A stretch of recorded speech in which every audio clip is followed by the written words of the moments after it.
Hello to our listeners. I'd like to welcome you to something new we've started here at CommandEleven, where we'll be offering recorded content for those who are interested in understanding the things that are happening in Pakistan, rather than sitting down and reading the analysis that we write for CommandEleven. My name is Syed Khalid Muhammad. I am the executive director of CommandEleven. I'll be hosting this podcast. In the future, we will have guests that join us from different walks of life, whether they be coming from the political point of view arena, whether they be coming from geopolitics, from security services. We'll be talking about a wide range of things that go on inside of Pakistan and along our borders with Afghanistan, Iran, and India. Today, the recording that we're giving you is based on the election that happened on the 8th of February. It is a crime to call it an election because what was carried out yesterday in Pakistan was nothing more than a selection and the theft of the rights of Pakistanis. For the past 4 or 5 days, if you look at the CommandEleven Twitter account, we have been talking about whether Pakistan would actually follow through on some of the statements that it had made in a free and fair election. Now, for those of us who understand how Pakistani politics work, there has never been a free or fair election in Pakistan. And in this election, we have for the first time seen a political party thrown completely out of the election process.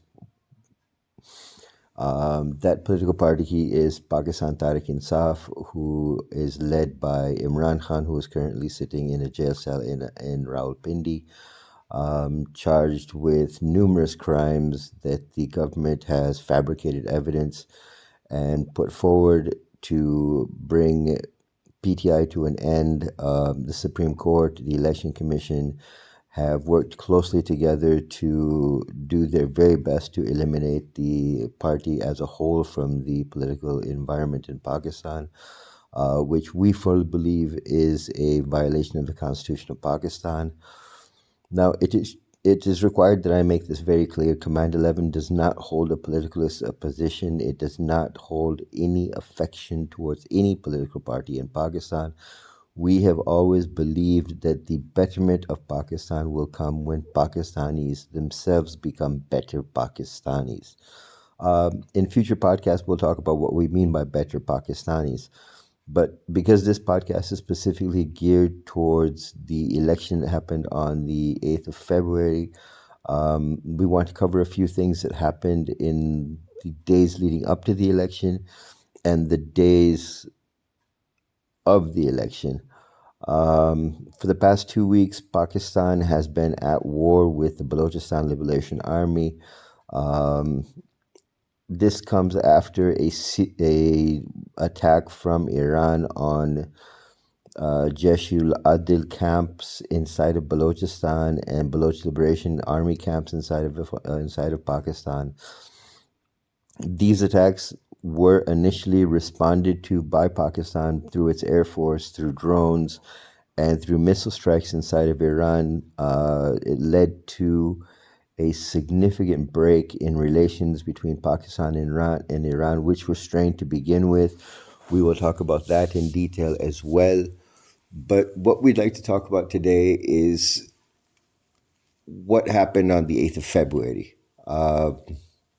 As I said previously, the government, whether we want to talk about the establishment, whether we want to talk about the army, whether we want to talk about the judiciary, whether we want to talk about the quote-unquote caretaker government that was put into power in Pakistan, the attempt to eliminate Pakistan and Tehreek-e-Insaaf from the political environment is the first time that a political party, an active attempt has been made to eliminate a political party from the political arena inside of Pakistan.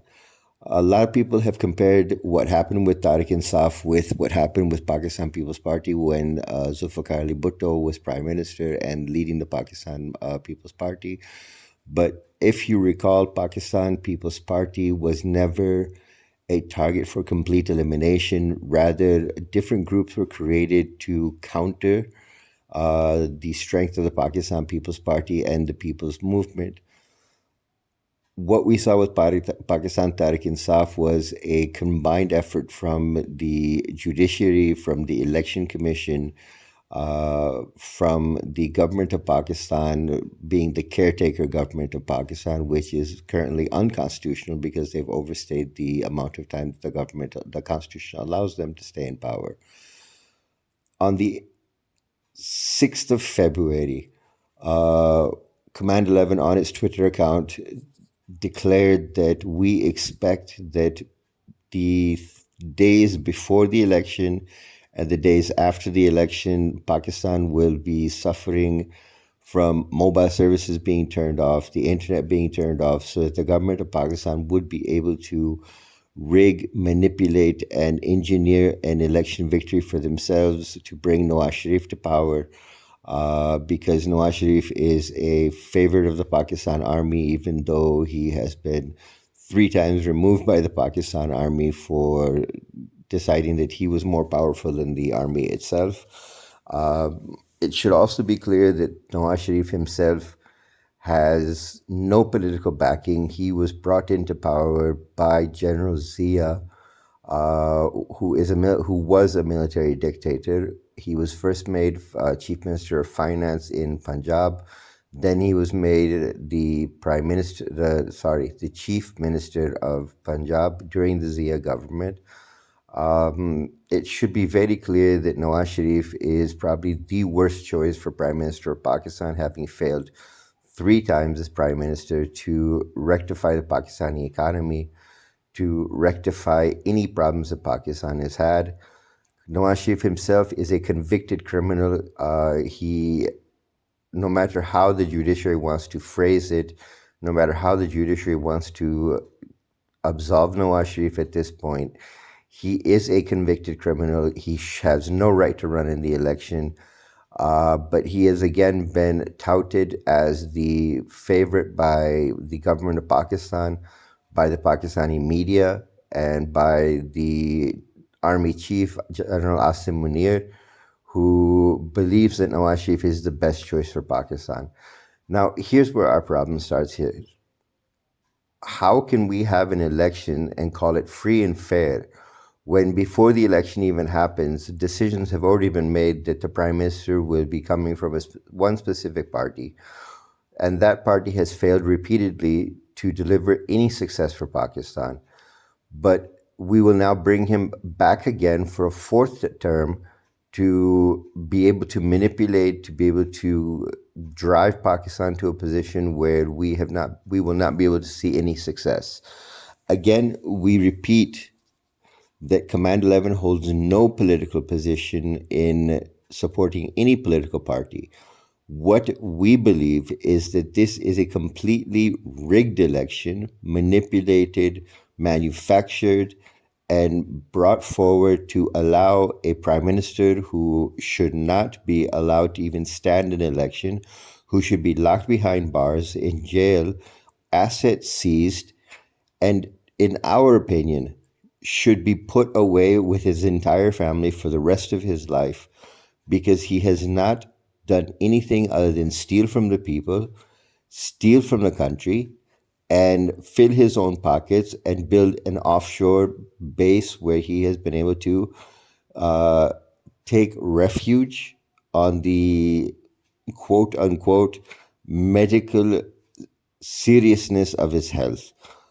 Now, if his health is really as serious as the Pakistan Muslim League would like to claim, how can you put the responsibility and the pressure upon a person who cannot even successfully come back to the country, stand charges, and accept the claim, accept the decision of the courts of the country?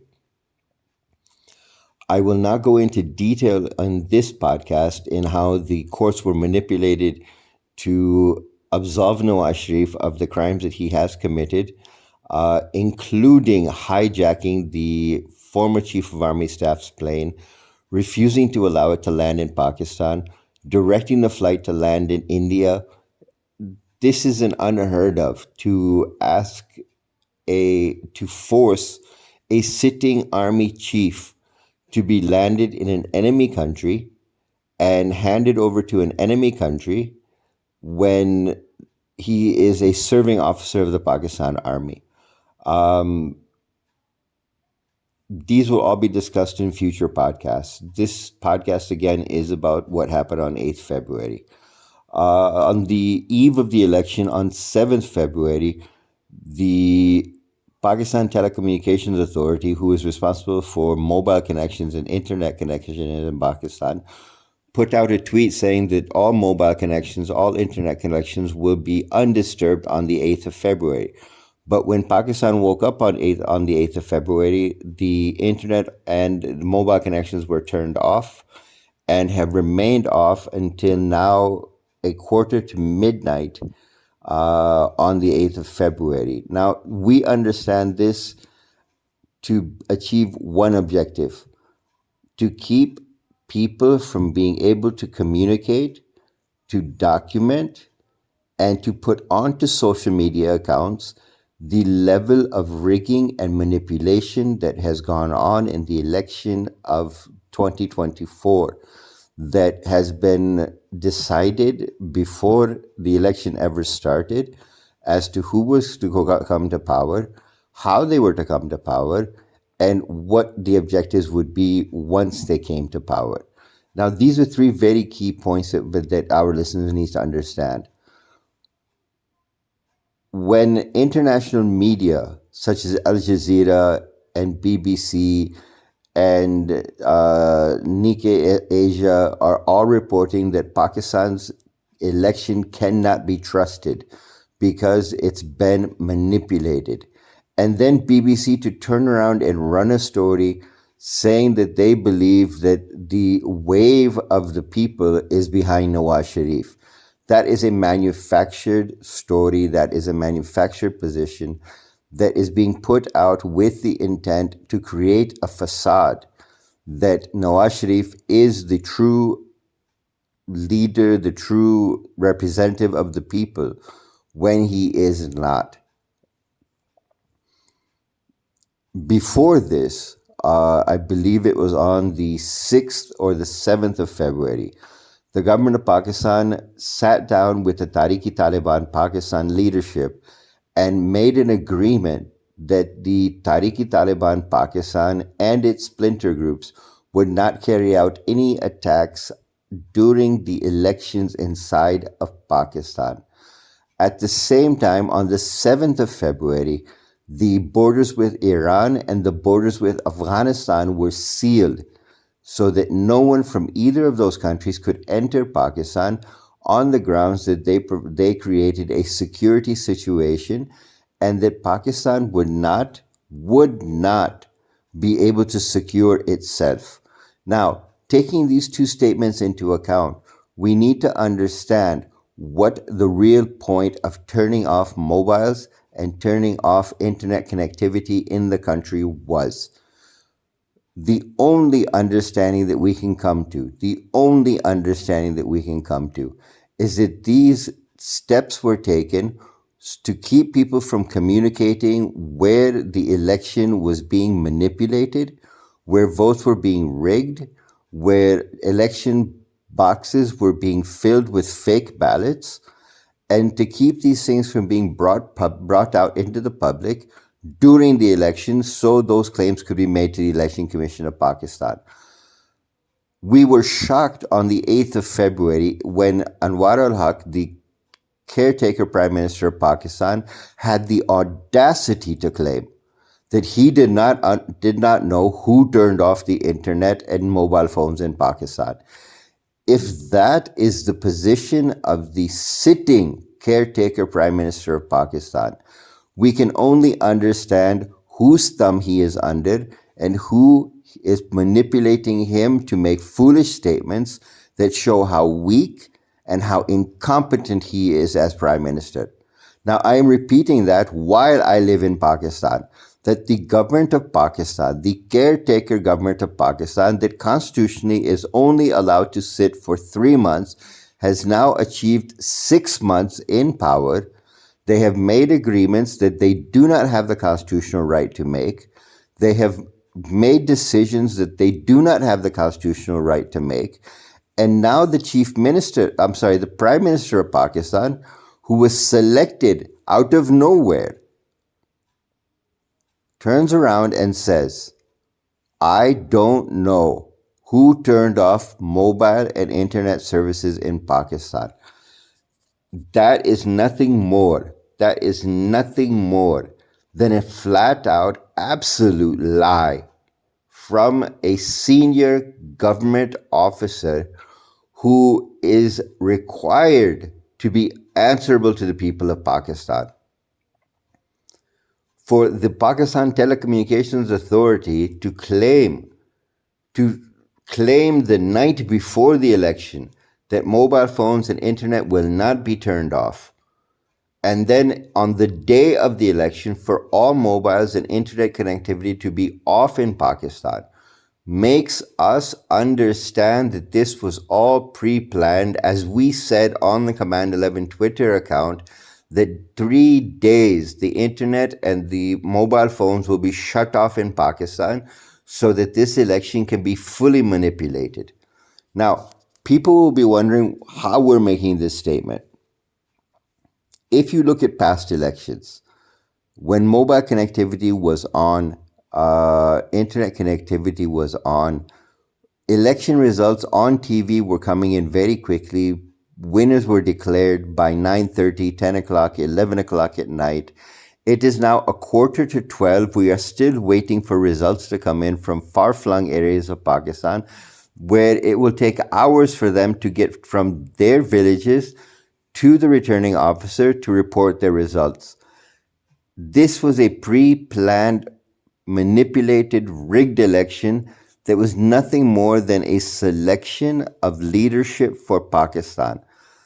And this selection of leadership was an absolute affront to the Constitution of Pakistan, to the rights of the people of Pakistan, and to the rights of those who claim that they are defenders of democracy, such as Pakistan Muslim League, Pakistan People's Party, Awami National Party, Jamaat Islami, Jamiyat ul Islam Fazlur Rahman Group. They are hand in hand in with this decision that the government of Pakistan will be formed by us. It will not be formed by anyone else. We will not tolerate anyone else. We will not allow anyone else. And we will not let anyone else come to power. The whole point of jailing Imran Khan for 24 years on fabricated false charges was to eliminate PTI from the political environment. When you go and eliminate a political party, and you will not find this in any other country in the entire world where a political party has been targeted in such a way that Pakistan Tehreek-e-Insaaf has been targeted. You will not find in another country in the world where a political leader like Imran Khan or Zulfikar Ali Bhutto were targeted in such a way to eliminate their popular support, to eliminate their ability to be elected by the people of Pakistan, thereby violating the constitutional rights of a Pakistani to vote for who they choose. That is nothing more than a selected government. That needs to be made clear to both listeners in Pakistan and listeners abroad. This was a selected election. It was pre-planned. It was brought together with the intention of bringing Nawaz Sharif to power. Nawaz Sharif has been nothing more than an absolute failure as Prime Minister. He has been removed from power 3 times by the government, twice by the military, once by the judiciary. His name was clearly listed in the Panama Papers as being corrupt. And He fled the country after Shahbaz Sharif guaranteed that Nawaz Sharif was going abroad for treatment and he would be back and he would face his charges. That never happened. Nawaz Sharif has left the country, spent the entire term of Imran Khan's government outside the country, claiming that he was under numerous health issues.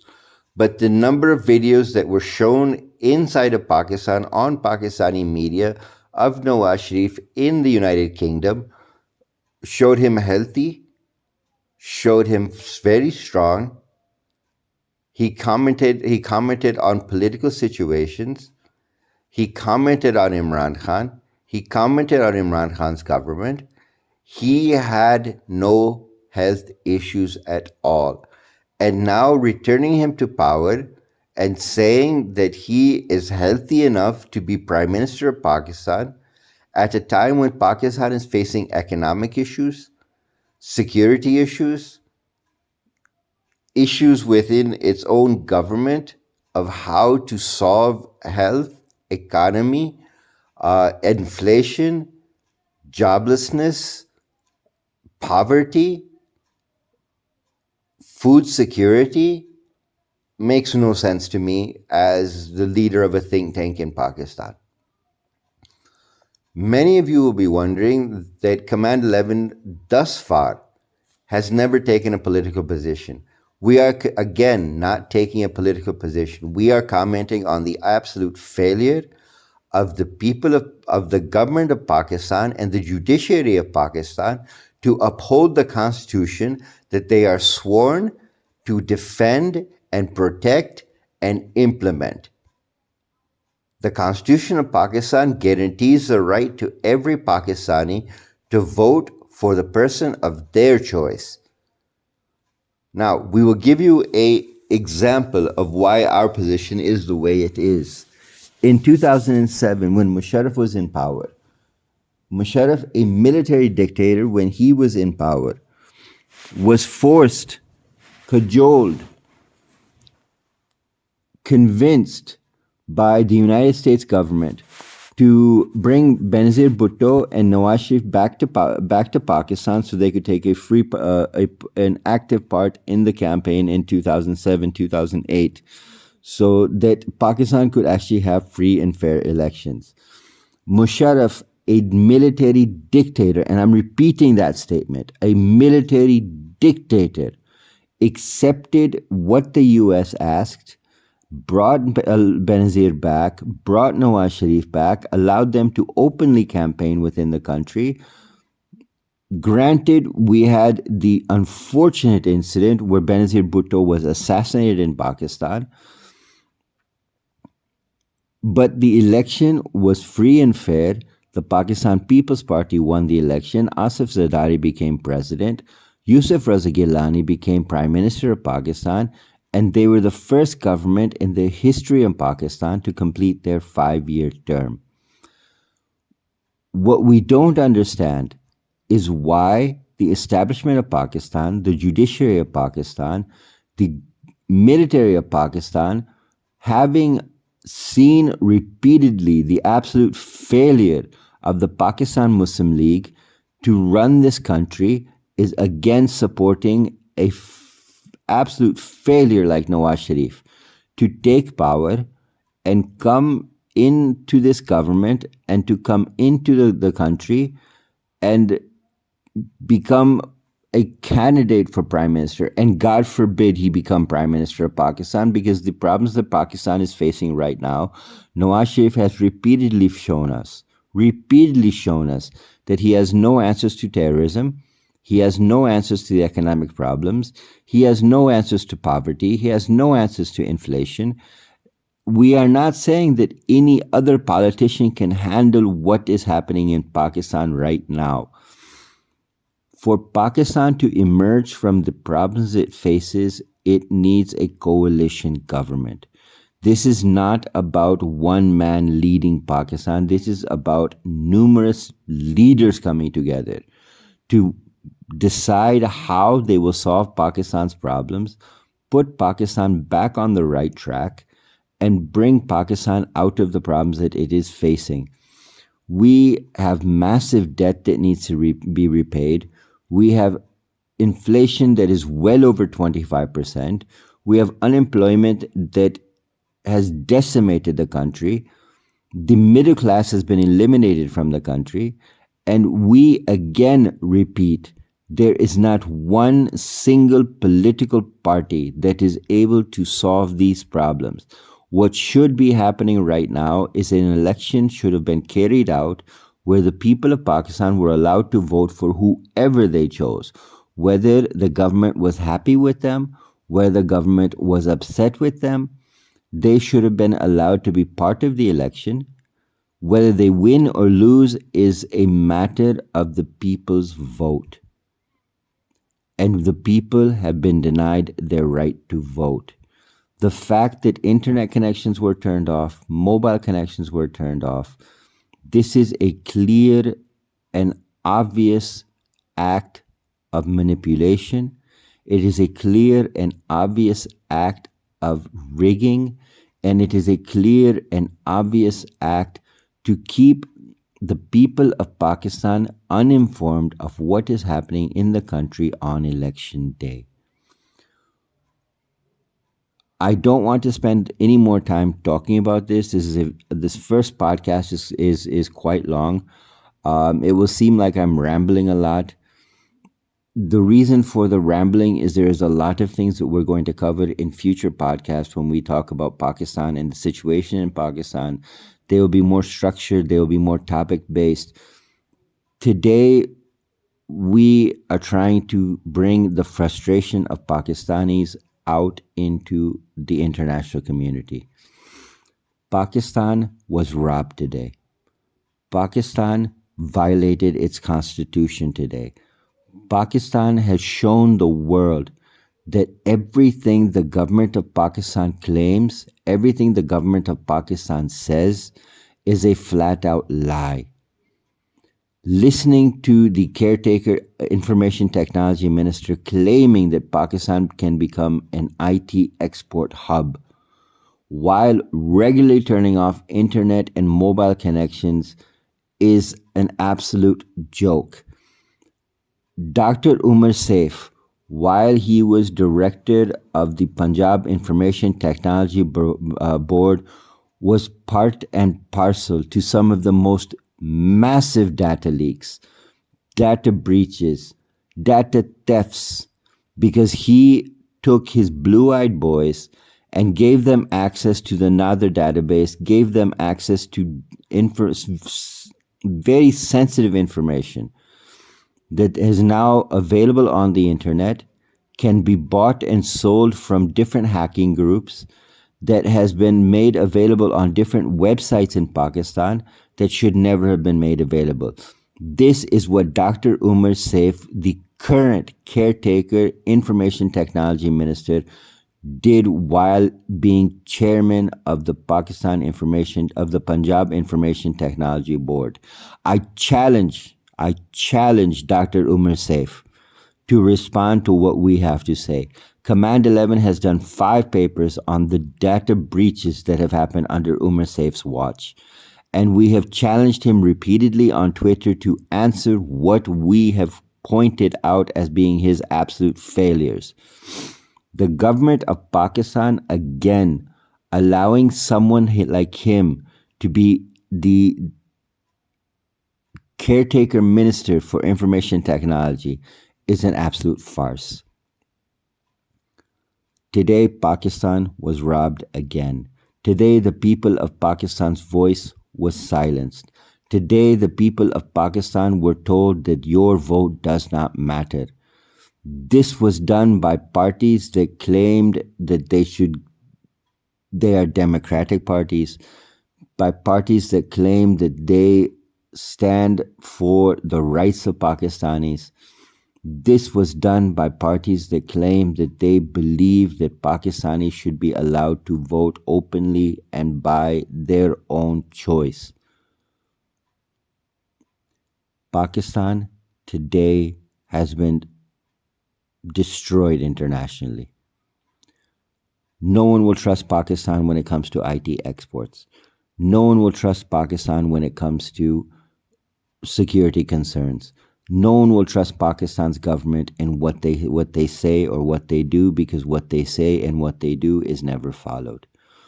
Today, CommandEleven, one of Pakistan's only independent think tanks that does not follow the diktat of the general headquarters of the Inter-Services Intelligence Agency, doesn't follow what Prime Minister House would demands expects of us, does not follow what any department of Pakistan says that we should say on their behalf.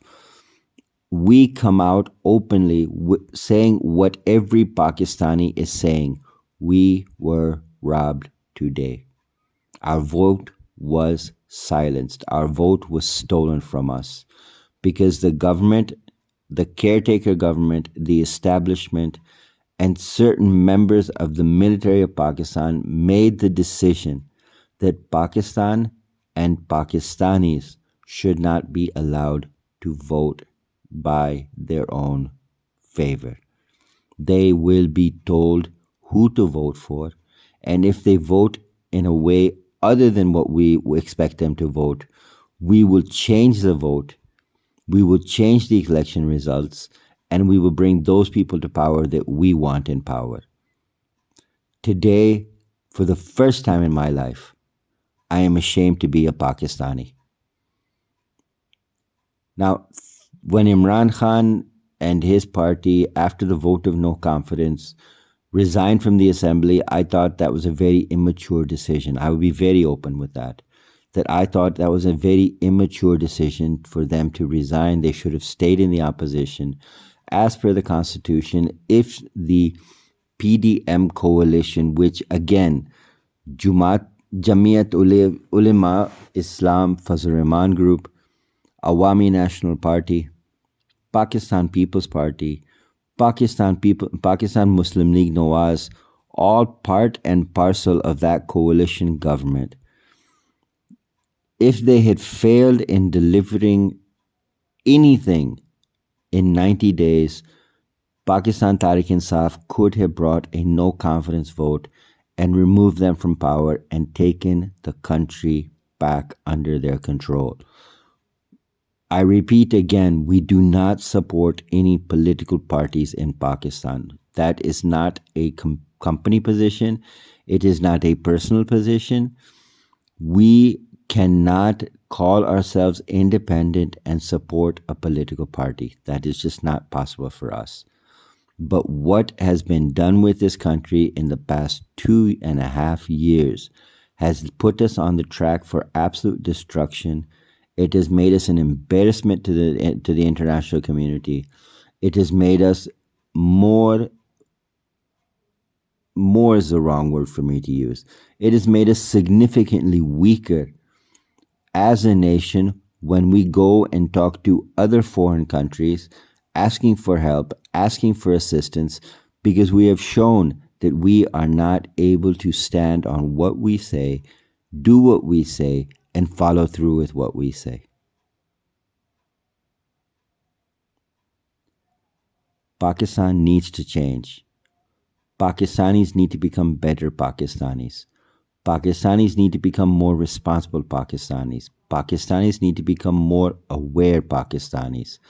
We need to stop relying on the faulty media, the controlled media of Pakistan that wants to tell us what they are told to tell us, wants to paint a picture of what they want us to understand. And we need to start to learn to read, to understand, to decipher for ourselves what is really happening with this country. This is the time when Pakistan needs to grow up. And if this election was not proof positive for every Pakistani that we do not have democracy in this country, we do not have free and fair elections in this country, one of the reasons that the Pakistan Tehreek-e-Insaaf was blacklisted by the Election Commission of Pakistan was because they did not hold free and fair elections within their own party. I challenge the Election Commission of Pakistan to show us where Pakistan People's Party, Pakistan Muslim League, Awami National Party, Jamiat Ulema Islam Fazlur Rahman Group have ever held free and fair elections within their own party to elect their own leadership. These are all political dynasties that are running these parties, and it is handed down from the father to the son, from the son to the grandson, from the grandson to the great-grandson, and the cycle continues to run that way. That is not how democratic parties operate. Pakistan needs to wake up. After 8th February 2024, Pakistan needs to wake up. We are being made fools of. Democracy is a joke in Pakistan. It never existed in Pakistan. It has always been fabricated. It has always been manipulated. And it is now time for Pakistan to understand that if we want our rights as Pakistanis, it is now time to make the government afraid of Pakistanis rather than Pakistanis being afraid of the government. My name is Syed Khalid Muhammad. I am the Executive Director of CommandEleven. We are a national security think tank based in Islamabad. We have offices throughout Pakistan. We have field offices in Afghanistan. We have field offices across different conflict regions. We have an understanding of this country. We have an understanding of these problems that goes well beyond what the TV commentators would like to pretend that they understand. This is the first podcast that you will hear from us, and in the future you'll hear more. We will have guests that join us talking about geopolitics, talking about the terrorism problem in Pakistan. We will talk about the economic problems of Pakistan. But this, we felt, was the first issue that we should talk about on our podcast series. And we invite you to share this. We invite you to get as many people to understand what we are saying, because this was a robbery. And we don't expect anything different with a Nawaz government, with a People's Party government, than what we've seen in the past. Thank you for your time.